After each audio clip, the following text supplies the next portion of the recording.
자, 우리 묵상 기도하심으로 주님 앞에 경건한 마음으로 토요일 새벽 예배로 나아갑니다. 같이 기도합니다. 그러므로 형제들아, 우리가 예수의 피를 힘입어 성소에 들어갈 담력을 얻었으니 그 길은 우리를 위하여 휘장 가운데로 열어놓으신 새로운 살 길이요, 휘장은 곧 그의 육체니라. 아멘.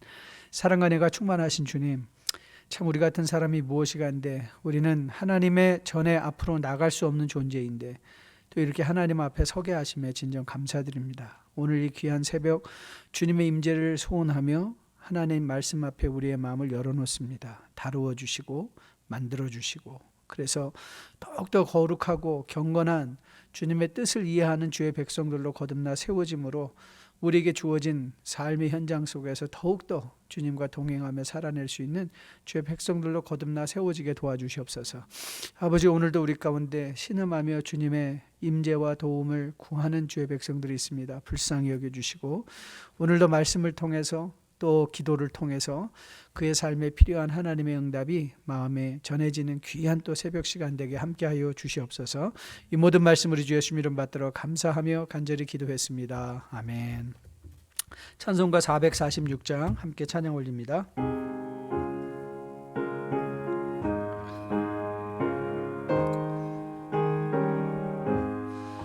주 음성 외에는 참 기쁨 없도다. 날 사랑하신 주 늘 계시옵소서. 기쁘고 기쁘도다.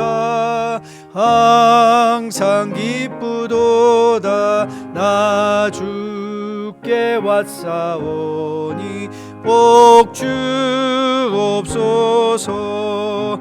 나 주께 왔으니 복 주시옵소서.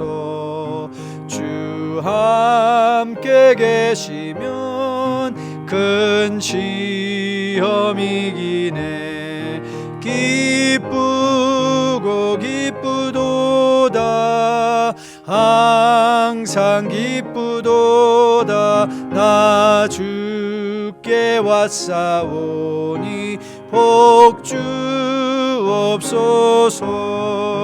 주 떠나가시면 내 생명 헛되네. 기쁘나 슬플 때 늘 계시옵소서. 기쁘고 기쁘도다. 항상 기쁘도다. 나 주께 왔사오니 복 주옵소서. 그 귀한 언약을 이루어 주시고 주 명령 따를 때 늘 계시옵소서. 기쁘고 기쁘도다. 항상 기쁘도다. 나 주께 왔사오니 복 주옵소서. 아멘. 오늘 새벽 우리가 함께 볼 하나님의 말씀은 잠언 21장 2절과 3절 말씀입니다. 잠언 21장 2절과 3절 말씀 제가 받들어 봉독해 올립니다. 사람의 행위가 자기 보기에는 모두 정직하여도 여호와는 마음을 감찰하시느니라. 공의와 정의를 행하는 것은 제사 드리는 것보다 여호와께서 기쁘게 여기시느니라. 아멘. 하나님의 말씀이었습니다. 성도가 부르심을 받고 있는 삶의 핵심의 교훈은 하나님을 기쁘시게 하는 삶을 살아가라 라는 교훈입니다. 하나님을 기쁘시게 하면 마치 우리 자녀들이 기쁘면 부모님들의 마음이 기뻐지는 것처럼 하나님의 마음이 우리를 향하여 기뻐하시면 우리도 이 온 세상 가운데 기뻐하는 삶을, 하나님을 기뻐하는 삶을 우리의 삶을 기뻐하는 삶을 살 수 있게 된다는 것이죠. 그래서 바울은 로마서 12장 1절 2절 말씀에서 우리에게 권면했습니다. 그러므로 형제들아 내가 하나님의 모든 자비하심으로 너희를 권하노니 너희 몸을 하나님이 기뻐하시는 거룩한 산제물로 드리라. 이는 너희가 드릴 영적 예배니라. 너희는 이 세대를 본받지 말고 오직 마음을 새롭게 함으로 변화를 받아 하나님의 선하시고 기뻐하시고 온전하신 뜻이 무엇인지 분별하도록 하라. 하나님이 기뻐하시는 거룩한 산제물의 삶을 살기 위해서 우리가 해야 될 게 뭐라고요? 하나님의 선하시고 기뻐하시고 온전하신 뜻을 분별하는 것. 그게 바로 우리가 부르심을 받고 있는 믿음 생활입니다. 많은 경우에 하나님을 기쁘시게 한다고 말은 하는데 잘 살펴보면 자기 좋아하는 것을 하는 경우가 참 많이 있습니다. 이전에 여러분에게 소개해드린 비극적인 그 일화 기억하시죠? 중3인 자녀가 엄마의 성화에 못 이겨서 전교 1등을 했는데 그 다음날 자살하면서 남겨놓은 유서에는 그렇게 쓰여 있다고 해요. 됐어. 그렇게 성화해서 우리 부모님들이 제일 즐겨하는 말이 뭐죠? 다 너 잘 되라고. 정말 그게 자녀들을 잘 되라고 하는 말이었는지, 아니면 사회의 내 체면인가, 아니면 내가 과거에 이루지 못했던 내 욕심을 자녀를 통해서 대리만족하려는 것인지, 사실 그거는 우리가 스스로 돌아보아야 될 부분이기도 합니다. 여러분, 사랑이 되는 것은 공감될 때이죠. 내가 사랑하고 있다는 것이 상대방에게 공감될 때야 그 사랑은 의미가 있게 되는 것이죠. 그렇지 않다면 그건 집착 증세로 상대방을 향한 강박적 집착 현상이 될 뿐입니다. 집착증으로 관심을 갖는 것과 사랑은 다른 것이죠. 사실 이런 것은요, 우리 신앙생활에도 엄중한 경고가 되는 것이죠. 우리가 건강한 신앙생활을 위하여 절대 경계해야 될 신앙의 덕목이 저는 이거라고 생각합니다. 하나님의 기뻐하시는 걸 생각하지 않고 자기 소견에 오른 대로 행동하면서 이건 하나님이 기뻐하실 거야 라고 착각하는 것. 그렇죠? 그래서 바울이 고린도전서 13장에서 말하는 것처럼 자기 몸을 불사르는 가운데 내어준다 할지라도 의미가 없는 것. 그렇죠? 크게 소리치며 사랑한다고 했는데 울리는 꽹과리와 같은 것에 불과한, 그건 아무런 의미가 없는 행위인 것을 우리가 보게 됩니다. 그렇게 우리가 어떤 일들이 내가 하고 있는 모든 행동들이 내 의도와 상관없이 하나님이 그것을 기쁘게 보지 않는다면 그건 정말 비극적인 일이죠. 우리가 늘 마음에 경고하는 신앙의 교훈 있죠. 이 세상에 가장 큰 비극 중에 하나가 뭐죠? 열심히 잘못 믿는 거예요. 열심히 잘못 믿는 것. 저는 여러분과 제가 늘 말씀 앞에 서면서 나의 작은 행동, 하나님을 향한 나의 모든 마음들이 하나님과 공감되어서 의미 있는 믿음 생활로 감당되어 줄 수 있게 되기를 주님의 이름으로 축복드립니다. 자, 그런 차원에서 오늘 우리가 잠언을 통해서 교훈 받으려는 내용입니다. 하나님의 기뻐하시는 것. 자, 본문 3절 말씀인데요. 다시 한번 3절 보도록 하겠습니다. 공의와 정의를 행하는 것은 제사 드리는 것보다 여호와께서 어떻게 한다고요? 기쁘게 여기신다. 기쁘게 여기신다. 자, 이게 이제 오늘 우리가 집중해서 살펴볼 내용 중에 하나입니다. 가장 먼저는 오늘 3절이 우리에게 교훈하는 것은 어떤 일에 대해서 하나님의 관점이 있다는 것이고 나의 혹은 인간의 관점이 있다는 것을 인식하는 것이죠. 보십시오. 공의와 정의를 행하는 것은 제사 드리는 것보다 여호와께서, 그러니까 하나님께서 기뻐하시는 것이 있다라는 것은 하나님이 기쁘게 보신다라는 하나님의 관점이죠. 그리고 하나님의 관점이 있으면 당연히 뭐가 있죠? 나의 관점이 있고 우리의 관점이 있는 것을 보게 됩니다. 우리가 신앙생활하면서 정말 저지르는 잘못 중에 하나가 뭐냐면 내 생각이, 내 관점이 하나님의 관점이라고 착각하는 거죠. 그렇죠? 하나님이 물론 뭐 그건 이제 좀 더 그게 무슨 말인가는 좀 풀어갈 볼 예정인데요. 많은 경우에 사람이 가장 용감해지고 순교의 열정을 가질 수 있을 때가 언제인가 하면 하나님의 뜻대로 행하고 있다고 할 때 우리는 순교도 할 수 있는 것입니다. 하나님의 뜻대로 살고 있대. 여러분 모든 순교자들이 하나님의 뜻에 맞추어서 순교한 거 아니겠습니까? 그런데 이 하나님의 내가 과연 정말 내가 하고자 하는 행동들이 하나님도 기뻐하시는 것인가를 점검할 때 만약에 이것이 나의 고집이라면 일반적으로 나타나는 현상이 있습니다. 이것이 하나님의 뜻이냐 나의 뜻이냐 할 때 일반적으로 나의 뜻을 하나님의 뜻으로 착각하는 사람의 특징이 몇 가지가 있는데요. 가장 먼저는 남의 말을 듣지 않는 독선이 있고요. 굉장히 독선적입니다. 두 번째, 자기 잘못은 결코 인정하지 않는 교만이 있고요. 교만이 있고, 그리고 자기 의견만 옳다고 주장하는 고집이 있습니다. 그러니까 예를 들면 내가 하고자 하는 일에 대해서 내가 굉장히 독선적인가, 아니면 내가 교만한가, 남의 의견에 전혀 귀를 기울이지 않는 교만함이 있는가, 그리고 내 의견을 과도하게 주장하는 고집스러운 주장함이 있는가, 이걸 살펴보면 되는 것입니다. 하지만 하나님의 뜻에 따라 행동하는 사람들의 특징들은요, 이런 거겠죠. 정반대겠죠. 나의 생각과 하나님의 생각은 다를 수 있다는 것을 인정하고 남의 말을 경청할 줄 아는 사람. 턴테이킹이죠. 내가 말하면 상대방도 말할 수 있는 기회를 주고 서로 대화를 통해서 하나님의 뜻을 찾아갈 수 있는 사람, 즉 다시 말하면 마음의 여유가 있는 사람이고요.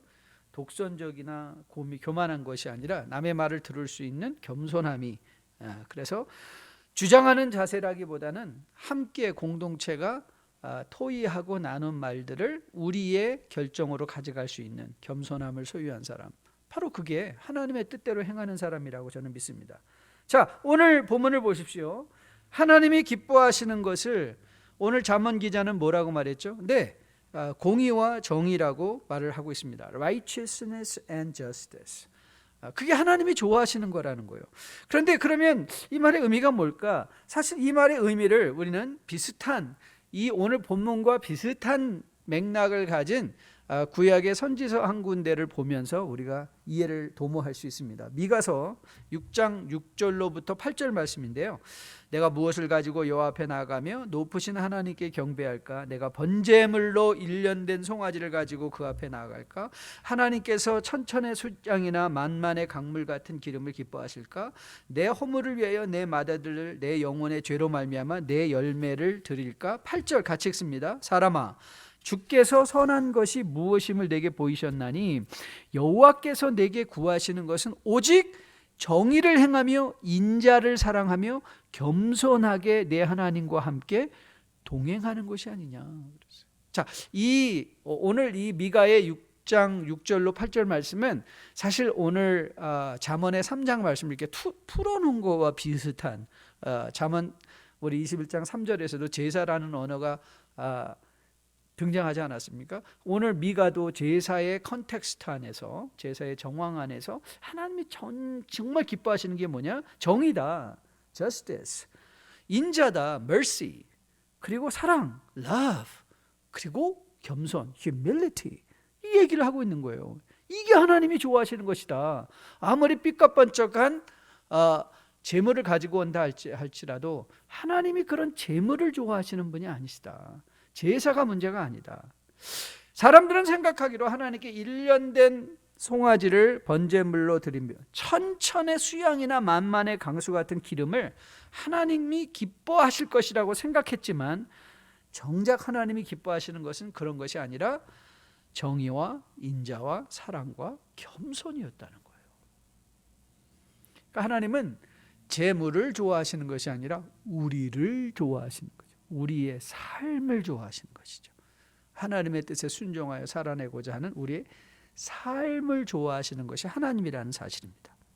여러분, 저는 여러분과 저가 다시 한번 과연 우리의 삶은 바울의 로마서 12장 권면대로 매일의 삶 속에서 오늘 잠언 기자가 말하는 공의와 정의로 말미암아 하나님이 기뻐하시는 거룩한 산재물일까? 다시 한번 스스로에게 물어볼 수 있는 여러분과 저 되었으면 참 좋겠습니다. 그래서 여러분의 삶과 저의 삶이 하나님과도 공감될 수 있는 그런 복된 삶으로 살아낼 수 있게 되기를 주님의 이름으로 축복드립니다. 자, 그러면 이제 하나님을 기쁘시게 한다는 것을 좀 한 단계 더 들어가서 깊이 살펴보도록 하겠습니다. 다시 3절 말씀을 보시면요. 자, 공의와 정의가 무엇과 대조되고 있는가 하면 제사와 대조되고 있죠. 공의와 정의를 행하는 것은 제사 드리는 것보다 더 낫다, 이렇게 말하는 거 아닙니까? 그렇죠? 제사 드리는 것보다. 자, 그래서 오늘 우리가 공의와 정의라는 것을 무엇과 비교해야 되는가 하면 제사와 비교해야 하는 것이죠. 제사와 비교. 그런데 그러면 제사의 의미는 뭘까? 여러분, 구약적인 사고방식에서 제사는요, 하나님 앞에 나아가는 3번의 절기가 있었잖아요. 꼭 모든 이스라엘 백성들이 하나님 앞에 나가야 되는 절기. 즉 다시 말하면 제사하면 성전이라는 어떤 특정한 장소, 그렇죠? 제사 드리는 때, 아무 때나 제사 드리는 것 아니잖아요. 매일의 번제물을 드린다도 아침에 드리는 번제가 있고 저녁에 드리는 번제. 그러니까 즉 다시 말하면 이 제사라는 것은 구약적인 관념으로 보면 시간과 공간에 제한되어 있는 거잖아요. 그러니까 제사는 어떤 특정한 시간에 특정한 공간 성장 안에서 드리는 것이다. 그렇죠. 그럼 그 다음엔요. 사실 저는 잠언 기자가 공의와 정의를 제사와 대조 대비하고 있는 것은, 저는 우리가 제사를 드리는 건 어떤 특정한 시간에만 거룩함으로 좋은 제물을 드리면 되는 것과는 달리 공의와 정의는 언제 이루어지는 거예요? 매일 삶의 현장에서. 매일 삶의 현장에서. 우리가 제사 드릴 때만 공의롭거나 제사 드릴 때만 정의, 여러분 생각해 보십시오. 주님 앞에 1년 된 수양을 드리는 것, 1년 된 송아지를 드리는 것, 천천의 만만의 양들의 기름을 하나님 앞에 올려드리는 것, 여러분 그거는 정의로운 행동입니다. 하나님이 보시기에 합당한 공의로운 행동이죠. 그런데 문제는 뭐죠? 그것만 하면 다 하는 것으로, 제사만 드리면 다 된 것으로 오해하는 이 믿음의 착각이라는 거예요. 믿음의 착각. 즉 다시 말하면 우리가 공의와 정의와 제사가 비교되는 것은 어떤 면인가 하면, 저는 믿기로 제사는 특정한 공간과 시간이라면 공의와 정의는 매일의 삶의 현실 속에서 나라는 일상을 의도하고 있는 하나님의 말씀이라는 사실이죠. 자, 그럼 이게 우리에게 어떤 교훈을 주는가? 자, 본문 2절 말씀입니다. 자, 2절 말씀을 한번 같이 볼까요? 사람의 행위가 자기 보기에는 모두 정직하여도 여호와는 마음을 감찰하신다. 자, 이게 무슨 교훈이죠? 공의와 정의를 행하는 사람의 특징 중에 하나가 뭐냐면 하나님의 임재를 매일 기억하고 살아가는 거죠. 즉 다시 말하면 내 마음을 감찰하시는 이가 계시다. 여러분 한번 상상해 보시고, 여러분에게 늘 말씀드리잖아요. 우리의 언어와 행동과 얼굴 표정까지도 누구와 함께 있는가에 따라서 달라진다고 하지 않습니까? 그렇죠? 정말 아주 못된 목사라고 할지라도 목사 앞에서와 그냥 일반 사람들 앞에서의 우리 행동 거지가 달라지는 것을 보게 되죠. 여러분, 하물며 하나님의 임재시겠습니까? 온 우주를 지으신 거룩한 하나님이 오늘 여러분과 저의 마음을 보고 듣고 계시다. 한번 상상해 보십시오. 우리의 삶이 변하겠습니까? 안 변하겠습니까? 저는 변할 것이라고 확실하게 믿습니다. 즉 다시 말하면 우리의 마음을 감찰하시는 분을 인정할 때야 비로소 우리는 뭘 할 수 있어요? 공의와 정의로운 삶을 살 수 있다는 거예요. 즉 다시 말하면 하나님의 임재 의식입니다. 제사는 제사 드릴 때만 하나님의 임재 의식을 갖게 되잖아요. 공의와 정의는 늘상, 그렇죠? 늘상 우리와 함께 하시며 우리의 마음을 보고 듣고 계신 하나님의 임재를 인정할 때 가능하다는 거예요. 여러분, 한국에서 한국뿐만 아니라 미국이나 다 다를 바가 없겠죠. 기독교의 가장 큰 문제 중 한 가지가 뭐죠? 네, 성도들이 교회 안에서는 거룩과 공의, 공평을 외치고 실천한다고 몸부림을 치지만 교회 밖으로 그게 연장되지 않는 것, 여러분 그게 한국의 문제 아닙니까? 한국의 문제 아닙니까? 하나님을 어떤 면에서는 교회당이라는 특정한 공간에 가두어 놓고, 하나님 거기 계세요. 우리가 주일날 찾아뵐 테니까 거기 잘 계세요. 그리고 바깥에서는 하나님이 안 계신 것처럼 행동하는 것. 그게 이 표리부동함, 겉과 속이 다른 것. 그게 지금 한국에서 기독교가 지탄을 받고 있는 가장 중요한 문제 중에 한 가지 아니었나요? 저는 여러분과 저가 공의와 정의로운 삶을 산다는 것, 그것은 간단하게 하나님의 임재를, 우리의 마음을 감찰하시는 하나님을 인정하는 것으로부터 출발하는 것인 것을 여러분 마음에 기억하시면서, 저는 다시 한번 일주일을 살아낼 수 있는 여러분과 저 될 수 있게 되기를 주님의 이름으로 축복드립니다. 우리는 하나님의 주권 아래에 있는 주의 백성입니다. 제사 드릴 때만, 예배 드릴 때만 하나님의 주권 아래에 있는 자가 아니라 매일의 삶의 현실이 하나님의 임재, 세상 끝날까지 우리와 함께 하시겠노라고 하신 그 하나님과 함께 동행하는 사람들입니다. 저는 여러분과 저가 오늘도 나의 생각, 나의 말, 나의 감정, 내 욕구까지도 이 모든 것을 사로잡아 하나님의 기뻐하심 가운데 복종시킬 수 있는 여러분과 저, 우리 모두 될 수 있게 되기를 주님의 이름으로 축복드립니다. 다시 미가서 6장 8절 말씀입니다. 하나님께서 기뻐하시는 것 공의와 인자, 그리고 겸손히 사랑으로 하나님께 행하는 것. 저는 여러분과 저가 이 말씀을, 내가 만일 정의와 인자와 사랑, 인자를 사랑하며 겸손하게 행동할 때, 여러분 그게 누구에게 가장 큰 기쁨이 되겠습니까? 물론 우리 주변에 있는 사람들 하나님도 기쁘시게 하겠지만, 정의로운 삶을 산다는 것, 인자를 사랑하는 삶을 사는 것, 겸손한 삶을 사는 것, 궁극적으로는 결국 우리에게 유익한 삶이 될 것입니다. 저는 오늘도 여러분과 저가 이 잠언 말씀을 다시 한번 마음에 생각하며, 내가 공의로운 삶을 살기 위해서, 정의로운 삶을 살기 위해서, 하나님이 기뻐하시는 삶을 살기 위해서, 저는 여러분이 다시 한번 하나님의 임재 의식을 상기할 수 있게 되기를 주님의 이름으로 축복드립니다. 그래서 주님 앞에서 여러분 일주일의 삶 가운데 늘 여러분 스스로에게 한번 권면해 보세요. 하나님이 나와 함께 하신다.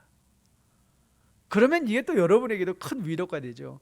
아무리 내가 사망의 음침한 골짜기를 걷고 있다 할지라도 이 일도 합력하여 하나님께서 반드시 선을 이루실 거다. 그 하나님의 임재가 인정되는 순간부터 우리는 정의로울 수 있고, 인자를 사랑할 수 있고, 겸손히 행할 수 있으며, 결국 그것이 우리가 정의와 공의를 행하는 삶이 되어 하나님이 기뻐 받으시는 거룩한 산제물의 영적 예배를 드리는 주의 백성으로 거듭나 살아낼 수 있을 것으로 믿습니다.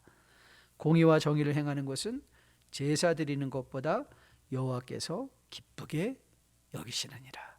저는 또 일주일의 삶이 다시 한번 주님을 기쁘시게 하는, 그래서 그것이 여러분의 기쁨이 되는 복된 뉴라이프의 성도의 삶으로 살아낼 수 있게 되기를 주님의 이름으로 축복드립니다. 아버지, 오늘도 말씀 감사합니다. 공의와 정의는 우리의 행동 변화가 아니라 하나님의 임재 의식임을 깨닫게 하심에 진정 감사드립니다.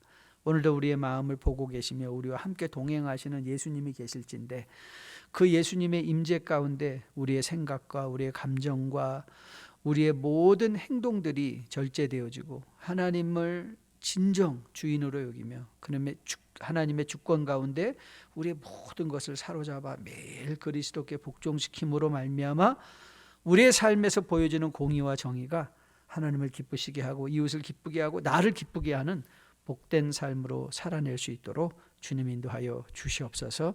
주의 귀한 백성들을 일일이 하감하시고, 혹이라도 지금 힘들고 어려운 길 가운데 신음하는 자들이 있다면, 임재하시는 하나님, 함께 일하시는 하나님, 결단코 우리를 내버려 두지 아니하시고 이 일까지도 합력하여 선을 이루실 하나님을 그들의 입으로 친히 인정하며 새 힘 얻어 또 한 주간을 복되게 주님과 동행하며 살아낼 수 있도록 주님 인도하여 주시옵소서. 이제는 우리 주 예수 그리스도의 은혜와 아버지의 지극하신 사랑과 성령님의 인도하심이 말씀을 마음에 품고 또 한 주간을 소망 가운데 공의와 정의를 사랑하고 행하기로 결단하며 머리 숙여 기도하는 주의 백성들의 머리 위에, 그들의 가정과 기업과 또 직장 위에, 자녀들 머리 위에 지금으로부터 영원까지 함께 계실지어다. 아멘. 오늘 주말에 많은 눈이 온다는 예보가 있습니다. 여러분 안전한 가운데 또 복되게 한 주간 삶 살아내시고 또 내일 주일 온라인으로 교회가 여의치 않으면 온라인으로 예배 라이브 캐스팅 될 예정입니다. 꼭 동참하셔서 큰 은혜 받으실 수 있게 되기를 주님의 이름으로 축복드립니다. 샬롬.